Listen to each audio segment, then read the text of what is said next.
Bonjour, j'espère que vous avez passé une excellente semaine et voici l'heure de votre rendez-vous préféré, un grand moment de cinéma. Ou pas. Au programme de cette vidéo, du cinéma belge avec Tokyo Anyway, Locke, Colt 45 et Bodybuilder. Cette semaine, nous ne parlerons pas de The November Men, Non, Pierce Brosnan a été viré de James Bond et on comprend pourquoi. nous ne parlerons pas non plus de And So It Goes, Non, pourtant Diane Keaton ressemble, ça y est, à Woody Allen. non plus de Tu veux ou tu veux pas, C'est une question. ni non plus de Puzzle. Ben, tu te souviens que t'as vu le film? Ah non. Ben voilà. Vincent est armurier à la police nationale. Tout jeune tireur d'élite, envié par tout le monde, son destin bascule lorsqu'un policier véreux, interprété par Joey Starr, l'aborde. C'est étonnant de voir le réalisateur belge Fabrice Duhay dans une telle réalisation. Moi, j'ai l'impression que c'est plutôt un film de commande, Nicolas. Eh bien, c'est un film qui semble en tout cas hybride. C'est une rencontre improbable entre un film vraiment commercial et du cinéma d'auteur. Au sein du récit, on sent vraiment la patte de Fabrice Duhay, une manière de filmer quasi organique. On sent qu'il y a une volonté aussi de travailler sur le son, sur la musique, mais on sent aussi que son travail a été complètement handicapé par les producteurs. Hey, bonjour. Alors ici Camille Ménard. J'ai réalisé le film Tokyo Anyway qui sort mercredi 1er octobre en salle, d'abord au Beaux-Arts et ensuite au cinéma Aventure à partir du 2.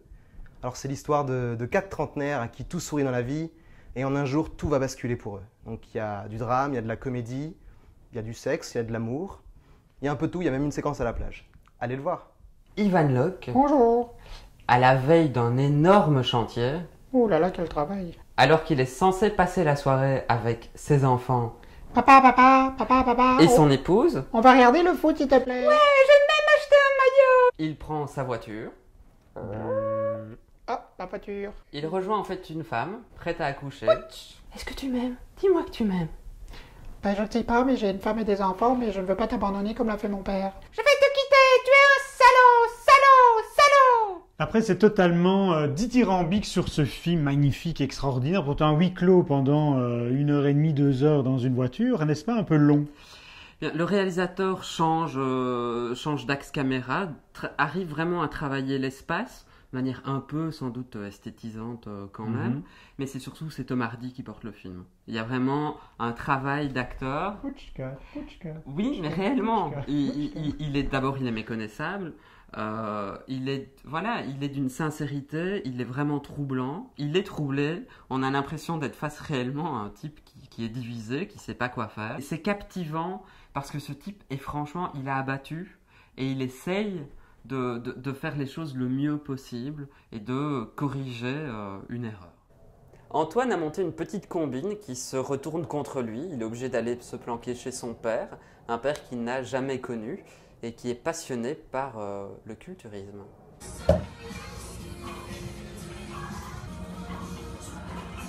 Eh bien, Nicolas, c'est peut-être un des meilleurs films pour moi de cette semaine. J'ai adoré Bodybuilder parce que je trouve qu'il place complètement l'atmosphère de ces gens qui donnent toute leur vie pour le culturisme.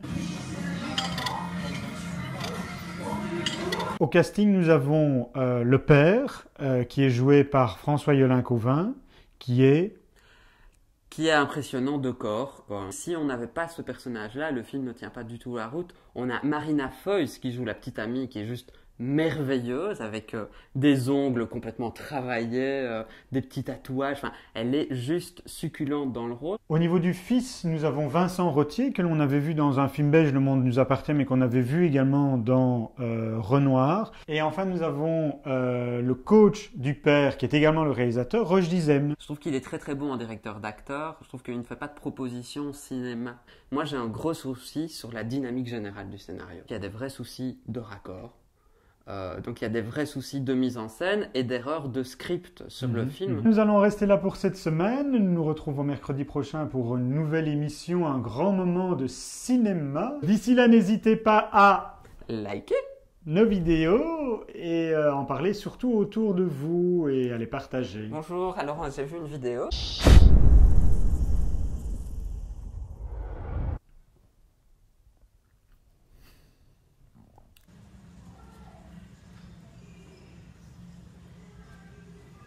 Il faut peut-être me relancer pour dire mais est-ce que ça vaut la peine de le voir, Ah, etc. c'est ça.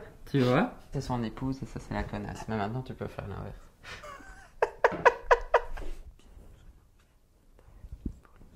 Voilà, ce sera tout pour cette semaine. Rendez-vous là. Ce sera tout pour cette semaine. Rendez-vous la semaine prochaine pour une nouvelle semaine cinéma, c'est ça?